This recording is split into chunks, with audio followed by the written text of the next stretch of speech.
വീഡിയോയിൽ കാണിച്ചിട്ടുണ്ടായിരുന്നല്ലോ, ഇതിൽ പൂ മാത്രമായിരുന്നു. അതെ, നിങ്ങൾ നോക്കിക്കേ, ഇപ്പതാ എല്ലാത്തിലും ഇലകൾ വന്ന് കണ്ടോ, പുതിയ ഇലകളാണ് എല്ലാം. അതാണ് പെട്ടെന്ന് വന്ന്. ഇപ്പൊ കഴിഞ്ഞ വീഡിയോയിലാണ് ഞാനിത് കാണിച്ചത്. ഞാൻ കള പറിക്കാനായിട്ട് വന്നതാണേ. കള എന്ന് പറഞ്ഞാൽ പുല്ലെന്ന് കുറെ പേര് പറഞ്ഞെന്ന് പറയും. പക്ഷെ അവിടെ ഇതാ തുളസിയുണ്ട്. അപ്പൊ ഈ തുളസി ഒന്ന് മാറ്റി നടാം. ഇപ്പൊ പറിക്കണില്ല. ഇതാ അവിടെ തുളസി ഉണ്ടോ, ഇതാ കണ്ടോ, അത് മാറ്റി നടാം. പിന്നെ ഇത് കണ്ടോ,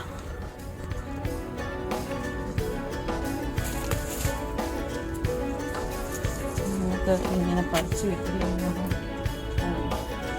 നല്ല മണം കേട്ടാ. കുറച്ച് ദിവസം നോക്കാതെ വന്നതിന്റെ ഒരു ഇതാണ് ഈ കാണുന്നത്.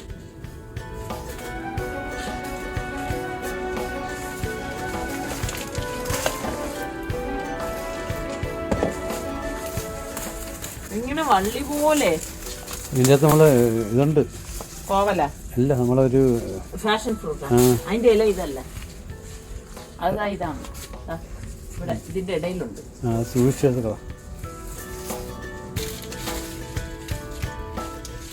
മഷിത്തണ്ട്. അതുമാതിരി മഷിത്തണ്ടെന്ന് ഞാൻ പറിക്കത്തില്ല കേട്ടോ, എനിക്ക് ഭയങ്കര ഇഷ്ടമാണ്. വേണ്ട മഷിത്തണ്ട്. പണ്ട് സ്ലേറ്റിലൊക്കെ മായ്ക്കാൻ ഉപയോഗിച്ചിരുന്ന സംഭവമാണ് മഷിത്തണ്ട്. പറഞ്ഞുകൂടാത്തവർക്ക് ഞാൻ കാണിച്ചത്. മഷിത്തണ്ട് പറിച്ചല്ല, ഇങ്ങനെ ഈ തണ്ട് വെച്ചിട്ടാണ് സ്ലേറ്റിൽ ചോക്ക് ഇങ്ങനെ മാച്ച് എടുക്കുന്നത്. ഇതുണ്ടോ, ഓറഞ്ചിന്റെ ഇലയൊക്കെ ചുരുണ്ടു പോയിരിക്കുന്നത്. എന്ത് പറ്റിയോ എന്തോ, തണുപ്പായതുകൊണ്ടായിരിക്കും. തണുപ്പിന് ബ്ലാങ്കറ്റ് ഇടണോ. അപ്പൊ ഇതൊക്കെ കഴിഞ്ഞ ശേഷം ഞാൻ ബ്രേക്ക്ഫാസ്റ്റ് ഉണ്ടാക്കാൻ വേണ്ടി വന്നതാണ്. അപ്പം ഞാൻ ഇതിനു മുൻപ് അരി വെള്ളത്തിൽ ഇടുന്നതും അരയ്ക്കണതും ഒക്കെ കാണിച്ചിരുന്നല്ലേ, ഇഡലി മാവിൻ്റെത്. ആ ഇഡലി മാവാണ് കേട്ടോ ഇത്. നല്ലതുപോലെ പൊങ്ങി വന്നിട്ടുണ്ട്. ഇപ്പൊ നമ്മളിങ്ങനെ ഇളക്കി എടുത്തിട്ട് നമ്മൾ നോക്കുമ്പോഴേക്ക് നല്ല സോപ്പ് പത പോലെ ഇരിക്കും. അതാണ് അതിന്റെ ഒരു ടെക്സ്ചർ എന്ന് പറഞ്ഞാൽ. അങ്ങനെ ആവുമ്പോൾ മാത്രമേ നമ്മളുടെ ഇഡലി നല്ല സോഫ്റ്റും ഫ്ലഫി ആയിട്ടൊക്കെ ഇരിക്കത്തുള്ളൂ. അപ്പോൾ ദാ ഇനിയിപ്പം ഇഡലി ഉണ്ടാക്കിയെടുക്കണം. ഞാൻ പിന്നെ ഈ പറഞ്ഞ മാതിരി നമ്മൾ എല്ലാവരും ഉള്ളപ്പോഴേക്ക് കുറച്ച് കൂടുതലായിട്ടൊക്കെ ഉള്ളപ്പോൾ ഇതുപോലെ ഞാൻ 2 തട്ട് വെച്ചിട്ടൊക്കെ എളുപ്പം തയ്യാറാക്കി അങ്ങ് എടുക്കും കേട്ടോ. അതാണ് എനിക്ക് എളുപ്പം. അപ്പം ഇന്നിപ്പം ദാ സുൽത്താനും വരുന്നുണ്ട്. അപ്പം അതിനു മുൻപ് എനിക്ക് ഈ ഇഡലിയൊക്കെ ഉണ്ടാക്കി എടുത്ത് വെച്ചിട്ട് വേണം നമുക്ക് അവനെ വിളിക്കാനായിട്ട് പോകാൻ. അങ്ങനെ ഇപ്പം ദാ നമ്മളുടെ ഇഡലിയൊക്കെ തയ്യാറായി. അതിന് ശേഷം ഞാൻ അതെല്ലാം കാസറോളിൽ വെച്ച ശേഷം നമ്മൾ പുറത്തു പോവാണ്. അപ്പം ഞാൻ മോളടുത്തും സലുവിൻ്റെ അടുത്തൊക്കെ പറഞ്ഞ് ഇന്ന് നമ്മൾ സുലു വരയിലെ നമുക്ക് എല്ലാവർക്കും ഒരുമിച്ച് ഇരുന്ന് ബ്രേക്ക്ഫാസ്റ്റ് കഴിക്കാമെന്ന് പറഞ്ഞ് അപ്പം ഞങ്ങൾ ഇന്ന് വിളിച്ചിട്ട് വരാമെന്ന് പറഞ്ഞു. അപ്പം അതുകൊണ്ട് ഇന്ന് കുറച്ച് ലേറ്റാവും. കാരണം 8 മണിക്ക് കണ്ടാണ് അവൻ പറഞ്ഞത് ബസ് അവിടെ എത്തുന്നത്. അപ്പം ഇപ്പം നമ്മളിതാ മോനെ വിളിക്കാനായിട്ട് പോവാണ്. എല്ലാവരും വീട്ടിലുള്ളപ്പം ഒരു രസം തന്നെയാണ്. അപ്പം റിസ്വാനും കൂടി ഇപ്രാവശ്യം ഉണ്ട്. അപ്പം റിസ്വാനാണെങ്കിൽ ഇനി കുറച്ച് ദിവസം ഉണ്ടാവത്തുള്ളൂ കേട്ടോ. കാരണം അവനിനി അടുത്ത ഇത് തുടങ്ങി കഴിയുമ്പോഴേക്ക് പിന്നെ അവനും ഇവിടെ നിന്ന് അങ്ങ് പോകും. അപ്പം ഈ ഒരു സമയം മാത്രമേ നമ്മളുടെ വീട്ടിലിപ്പം എല്ലാവരും ഉണ്ടാവാറുള്ളൂ. അപ്പം അതുകൊണ്ടാണ് ഞാൻ പറഞ്ഞത്. മറ്റേ നമ്മുടെ വീട്ടിൽ ഞാൻ പറയത്തില്ലേ, രാവിലെ തന്നെ ബ്രേക്ക്ഫാസ്റ്റ് ഒക്കെ കഴിയുന്നു. ഇതുണ്ട്, രാവിലെ 8 മണിക്കുള്ള തിരക്കാണ്. നല്ല റഷാണ്. നമ്മൾ ഇച്ചിരി കൂടെ നേരത്തെ ഇറങ്ങണമായിരുന്നു തോന്നുന്നു അല്ലേ. നിയമം കഴിഞ്ഞു. അവരുടെ ബസ്സല്ലേ ഫാസ്റ്റ് ആയിട്ടിട്ടത്. സുലു യാത്ര അയച്ച വീഡിയോ യാത്ര അയപ്പും വിളിച്ചോണ്ട് വരുമൊക്കെ ഒരുപോലെ. കഴിഞ്ഞ വീഡിയോയില് യാത്ര അയക്കുന്നതായിരുന്നു. ഇപ്പതാ നമ്മള് വിളിക്കാൻ, അന്ന് ഞാൻ പറഞ്ഞില്ലായിരുന്നു 11-ാം തീയതി ഇൻഷാല്ലാ അവൻ വരും. അപ്പം അവന് 4 ദിവസം ഇൻഷാല്ലാ ഉണ്ടാവും. 2 അവധിയും സാറ്റർഡേ സൺഡേ അവധിയും പിന്നെ എന്തോ 2 ദിവസം അല്ലാതെ അവധി. അങ്ങനെയാണ് 4 ദിവസം കണക്കായിട്ടുള്ളത്. പക്ഷെ ഇനിയിപ്പോ വന്ന് പോയി കഴിഞ്ഞാൽ ഉടനൊന്നും ഇതുപോലൊന്നും സുലുവിന് വരാൻ പറ്റും തോന്നുന്നല്ലേ, വരുന്നത്. അതുകൊണ്ടാണ് അവൻ സലുവിന് ഈ പറഞ്ഞ മാതിരി കല്യാണ തിരക്കിന്റെ ആ സമയത്ത് അവൻ ഇതുപോലെ വന്നു പോയതല്ലേ. അപ്പം അവരുടെ കൂടെ കുറച്ച് ദിവസം നിൽക്കണം എന്ന് വിചാരിച്ചിട്ടാണ്. കുറച്ച് ദിവസമല്ല, 3 ദിവസം ഉള്ളൂ അവൻ. ഇവിടെ നിൽക്കായിരുന്ന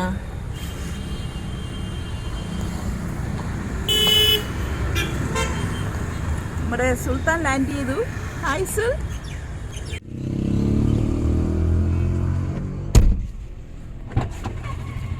അസ്സലാമലൈക്കും. വലൈക്കും അസ്സലാം. എങ്ങനെ ഉണ്ടായിരുന്നു പിന്നെ യാത്ര? ഉറങ്ങിയില്ലേ? ചുമ്മാ ഉണർന്നിരുന്നാ? എന്ത് കാര്യം? ഉറക്കം വന്നില്ലല്ലേ? അപ്പൊ ഒരു കാര്യം ചെയ്യ്, വീട്ടിൽ പോയിട്ട് കിടന്നോ, ഒന്ന് ഉറങ്ങും. എന്നാ പിന്നെന്ത് ഉറങ്ങാത്തത്? ഉറക്കം വന്നില്ലേ? യാത്ര എങ്ങനെയുണ്ട്? ഫ്രണ്ടിലായിട്ട് ഉറങ്ങിയില്ല. പേടിച്ചിട്ടാ ഉറങ്ങാത്ത? നേരത്തെ ബാക്കി ഇരുന്നാ പോരെ? നല്ല സ്ഥലമുണ്ട്, ഏറ്റവും ഫ്രണ്ട്ലി ലെഗ് സ്പേസ് ഉണ്ട്. സുലുവിനെ എനിക്ക് ഇപ്രാവശ്യത്തെ വരവിൽ കണ്ടപ്പോ കുറച്ച് നിറം കുറഞ്ഞതുപോലെ തോന്നി. അതുപോലെ തന്നെ എന്തോ ഒരു ക്ഷീണം ഉള്ളതുപോലെ തോന്നി. അപ്പൊ ഞാൻ ചോദിച്ചു അതെന്ത് പറ്റി ഇങ്ങനെ ഇരിക്കുന്നതെന്ന് ചോദിച്ചപ്പോൾ അവൻ പറയും ചിലപ്പോൾ അവിടുത്തെ കാലാവസ്ഥയുടേതായിരിക്കാം എന്നൊക്കെയാണ് പറയുന്നത്. അപ്പം അവൻ പറയുന്നുണ്ട് ഈ നമ്മളുടെ നാട്ടിലെ കാലാവസ്ഥ എന്ന് പറഞ്ഞാൽ നല്ല ഒരു സുഖമുള്ളതാണ്. നമ്മൾക്കൊക്കെ ഒരു ബാംഗ്ലൂർ സിറ്റി എന്നൊക്കെ കേൾക്കുമ്പം ഭയങ്കര ഒരു മാസ്മരികതയാണല്ലേ. പക്ഷെ അവിടെ നിൽക്കുന്നവർക്കൊന്നും എനിക്ക് തോന്നുന്നു അത്ര അവരങ്ങോട്ട് മനസ്സുകൊണ്ടൊന്നും എൻജോയ് ചെയ്യുമെന്ന് തോന്നുന്നില്ല. കാരണം അവർക്ക് നമ്മൾ എന്താണ് ബാംഗ്ലൂർ എന്ന് പറഞ്ഞാൽ ടൂറ് പോകുന്ന ഒരു പ്ലേസ് ആണ്. ഇവരെ സംബന്ധിച്ച് ഇവർ ഈ പറഞ്ഞ മാതിരി അവിടെ ജോലിയായിട്ട് നിൽക്കുന്നതല്ലേ. അപ്പോൾ ഒരു എൻജോയ്മെന്റും എത്തണില്ല. അപ്പൊ ഇതാ നമ്മളിതാ ഇപ്പൊ വീട്ടിലെത്തി. അങ്ങനെ ഇപ്പം ലഗേജൊക്കെ എടുത്ത് കൊണ്ടുവച്ചു. പിന്നെ ഇതാ ഇപ്പം ഞാൻ വന്നടൻ തന്നെ പറഞ്ഞു ബ്രേക്ക്ഫാസ്റ്റ് കഴിക്കാം. കാരണം മോളും എല്ലാവരും വിശന്നിരിക്കുകയാണല്ലോ. ഇപ്പം ഞാൻ രാവിലെ തന്നെ സാമ്പാറും ചമ്മന്തിക്കറിയൊക്കെ ഉണ്ടാക്കിയിട്ടുണ്ടായിരുന്നു. അപ്പം ഞാൻ അതൊന്നും വീഡിയോ എടുക്കാൻ പോയില്ല. എപ്പോഴെപ്പോഴും നമ്മൾ ഈ സാമ്പാറും ചമ്മന്തിക്കറിയൊക്കെ ഉണ്ടാക്കുന്നത് കാണിക്കേണ്ട കാര്യമില്ലല്ലോ, നിങ്ങൾക്കും ബോറാവും. അങ്ങനെ ഇപ്പൊ ദാ നമ്മളെല്ലാവരും കൂടി ഒരുമിച്ചിരുന്ന് കഴിക്കുകയാണ്. ഇതിന്റെ ഒരു സുഖം എന്ന് പറഞ്ഞാൽ അതൊന്ന് വേറെ തന്നെയാണ് കേട്ടോ. എനിക്ക് ഭയങ്കര ഇഷ്ടമാണ് ഇങ്ങനെ എല്ലാവരും വീട്ടിൽ ഒരുമിച്ചിരുന്ന് ഇതുപോലെ ടേബിളിലിരുന്ന് ഭക്ഷണം കഴിക്കുക എന്നുള്ളത്.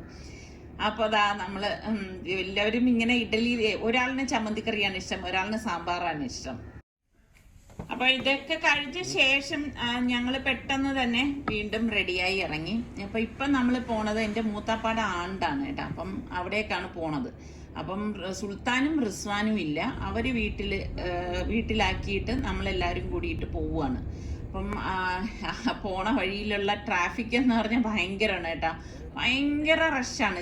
എനിക്ക് തോന്നുന്നത് നമ്മൾ അങ്ങോട്ടും ഇങ്ങോട്ടും ഉള്ള ആ പാതയിൽ നമ്മൾക്ക് പോവേണ്ട റൂട്ടിൽ കൂടി കണ്ട വണ്ടികൾ ഇങ്ങനെ വരും. അപ്പൊ ഒരു സൈഡ് മാത്രം വണ്ടി പോവാണെങ്കിൽ എല്ലാവർക്കും തിരക്കില്ലാതെ പോവാം. ഈ പോണ വഴിയിൽ നല്ല രസമാണ് കേട്ടോ.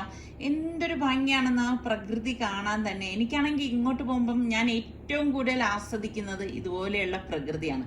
നമ്മളുടെ ആ ഒരു എനിക്ക് തോന്നുന്നു തിരുവനന്തപുരം നെടുമങ്ങാടൊക്കെ വിട്ട് കഴിഞ്ഞു കഴിഞ്ഞാൽ നല്ല നല്ല സ്ഥലങ്ങളുണ്ട് കാണാനായിട്ട് കേട്ടോ. ഇതിപ്പോ നമ്മള് സ്ഥലം കാണാനല്ലല്ലോ പോകുന്നത്. ഇതിപ്പോ കുറച്ച് ദൂരം ഉണ്ട് കേട്ടോ നമുക്ക് പോവാനായിട്ട്. കിഴക്കും ഭാഗം എന്ന് പറയുന്ന സ്ഥലത്താണ് എൻ്റെ വാപ്പാടെ വീട്. അപ്പൊ അവിടോട്ടാണ് നമ്മളിപ്പോ പോയിക്കൊണ്ടിരിക്കുന്നത്. അങ്ങനെ ഇപ്പൊ നമ്മളിതാ അവിടെ എത്തി.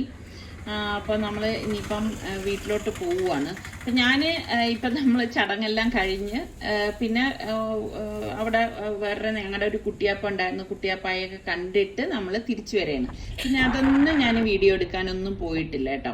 അപ്പൊ തിരിച്ചു വരുമ്പോഴേക്ക് ഇതാ നോക്കിക്കേ, എനിക്ക് ഈ ഒരു ഭാഗം ശരിക്കും പറഞ്ഞാൽ നിങ്ങളെ കാണിക്കാതിരിക്കാൻ കഴിഞ്ഞില്ല കേട്ടോ. കാരണം എന്തോ ഭംഗിയെന്നറിയോ. ഇത് നമ്മൾ ഈ ഒരു വിഷ്വൽ ഇങ്ങനെ കാണുന്നതിലല്ല, നമ്മളിതൊന്ന് നേരിട്ട് കാണണം കേട്ടോ. ഇങ്ങനെ ആകാശം താഴേക്ക് ഇറങ്ങി വരികയാണോ എന്ന് നമുക്ക് തോന്നുന്നത് പോലെയുള്ള കാഴ്ചയാണ് ഈ കാണുന്നത്. അത് നമുക്ക് എത്ര വർണ്ണിച്ചാലും മതി വരത്തില്ല. ഞാൻ കാറിൽ ഇങ്ങനെ ഇരുന്നാലും ഞാൻ ഇങ്ങനെയുള്ള കാഴ്ചകൾ കണ്ടാണ് ശരിക്കും പറഞ്ഞ ആനന്ദിക്കുന്നത്. നോക്കിക്കേ, എന്തിന് നമ്മൾ മൂന്നാറിലും എൻ്റെ കുറ്റാലത്തും അവിടെയൊക്കെ പോണത് പ്രകൃതി ആസ്വദിക്കാനല്ലേ. നമ്മൾ ആരും ചിന്തിക്കുന്നില്ല നമ്മൾ പോകുന്ന വഴികളിലൂടെ നമ്മളെ കണ്ണുകളൊന്ന് ഓടിച്ചാൽ അതേ കാഴ്ചകൾ നമുക്ക് ചുറ്റും ഉണ്ടാവും എന്നുള്ളത്. ഇങ്ങനെയൊക്കെയുള്ള കാഴ്ചകൾ നമ്മൾ തേടി പോകേണ്ട ആവശ്യമൊന്നുമില്ല. അപ്പൊ ഞാൻ നോക്കുമ്പോൾ ദേ സ്കൂട്ടറിൽ റംബൂട്ടാൻ ഇങ്ങനെ കൊണ്ടുവരാൻ കുറെ ഞങ്ങൾ പിന്തുടർന്നു. അപ്പൊ അയാൾ പറഞ്ഞ് അടുത്തൊരു കടയിൽ കൊടുക്കാൻ വരും, അവിടെ വന്നിട്ട് നിങ്ങൾക്ക് എടുത്തു തരാന്ന് പറഞ്ഞു. അങ്ങനെ ദാ ഇപ്പം ഇവിടെ കടയുടെ അവിടെ കൊണ്ടുവന്നതാണ് കേട്ടോ. കിലോയ്ക്ക് 220 രൂപയായിരുന്നു റംബൂട്ടാന്. അപ്പൊ ഞങ്ങളൊരു 4 കിലോ റംബൂട്ടാൻ വാങ്ങിച്ചു 880 രൂപ. പക്ഷെ അടിപൊളി കേട്ടോ. നോക്കിക്കോ എന്തോ കളറാണ്. എനിക്ക് ഇതൊക്കെ ഇങ്ങനെ ഭയങ്കരമായിട്ട് ഇഷ്ടമുള്ള സംഭവങ്ങളാണ് കേട്ടോ. പ്രത്യേകിച്ച് ഇതിങ്ങനെ കാണുമ്പോൾ ഒരു പറഞ്ഞറിയിക്കാൻ പറ്റില്ല. കല്യാണം സംബന്ധിച്ച് ഞാൻ സുൽത്താൻ ഓർഡർ കൊടുത്തൊരു സാധനമാണ് 2 ഐറ്റം. അത് കഴിഞ്ഞ് കല്യാണത്തിന് വേണ്ടി സുൽത്താൻ വന്നു. അപ്പോഴും ഞാനിത് പൊട്ടിച്ചിട്ടില്ല. ഇത് വന്നത് കല്യാണത്തിന്റെ പിറ്റേ ദിവസം.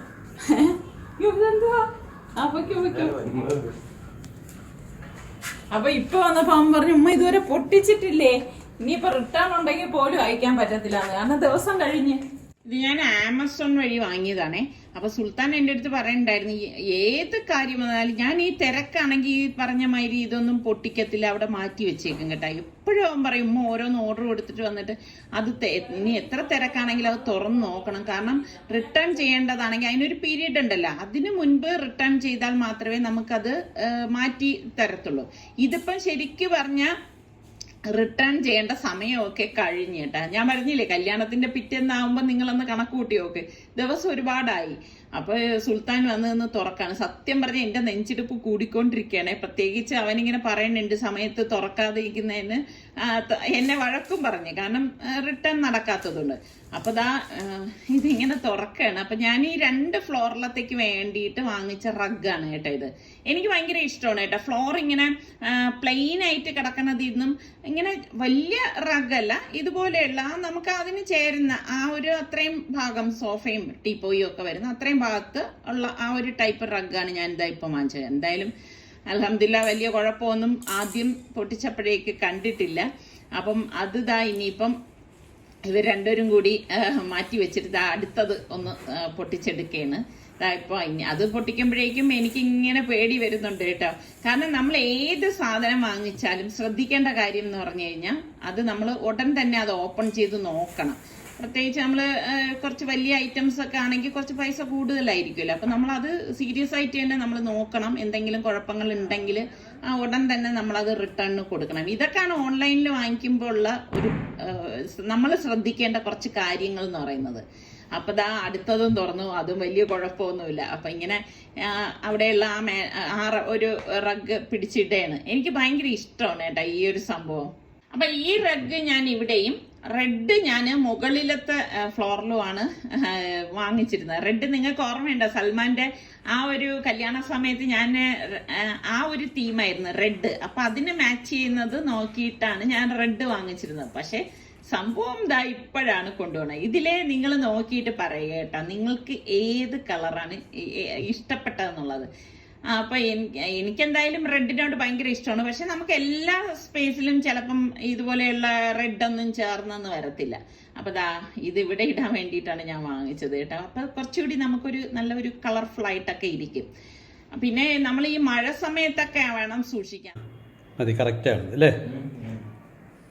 തളർന്നടേ, ഇത്ര ജോലി ചെയ്തപ്പോ തളർന്ന, കാറ്റ് കുറവാണല്ലോ. ഇങ്ങനെയൊക്കെയാണ് നമ്മളുടെ ചില ദിവസങ്ങള്. വലിയ തിരക്കും കാര്യങ്ങളും ഒന്നും ഉണ്ടാവത്തില്ല കേട്ടോ. അപ്പം നമ്മളുടെ ചാനൽ കണ്ടുകൊണ്ടിരിക്കുന്നവരിൽ സബ്സ്ക്രൈബ് ചെയ്യാതെ കാണുന്ന ആരെങ്കിലും ഒക്കെ ഉണ്ടെങ്കിൽ സബ്സ്ക്രൈബ് ചെയ്യാനും ആ ബെല്ലൈക്കൺ പ്രസ് ചെയ്യാനും ഒന്നും മറന്നു വരുതേ.